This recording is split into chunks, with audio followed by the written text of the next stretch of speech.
আমরা কিন্তু অনেক সময় আমাদের জীবন অতিবাহিত করতে গিয়ে অনেক সময় কিন্তু সমস্যার মুখোমুখি হই। সেটা সমস্যার মুখোমুখি হই বলতে গেলে এটা আমাদের কারণেই কিন্তু সমস্যার মুখোমুখি হই। তো সে জায়গা থেকে আপনাকে আপনার জীবন পরিচালনা করতে গিয়ে প্রথম নাম্বার কথা হলো যে আপনার সৎ রাস্তা অবলম্বন করতে হবে।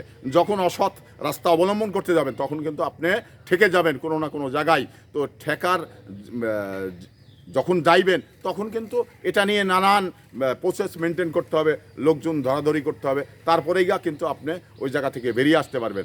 আর যদি আপনি সৎ পথ অবলম্বন করেন, আপনার রুজি রোজগার এবং খাবার দাবার যাই বলেন সেটা যদি কমও হয় এবং মানে অত দামি খাবার নাও হয়, তাও কিন্তু খেলেই আপনি স্বস্তি পাবেন। মানে অসৎ পথের কামাই দিয়ে যেটা খাবেন এটাতে মানে খুব তৃপ্তিদায়ক এবং খুব সুস্বাদু হবে।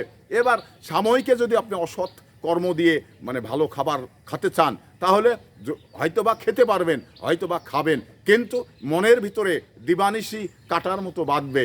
এই বিষয়টি আপনাদের মনে রাখতে হবে।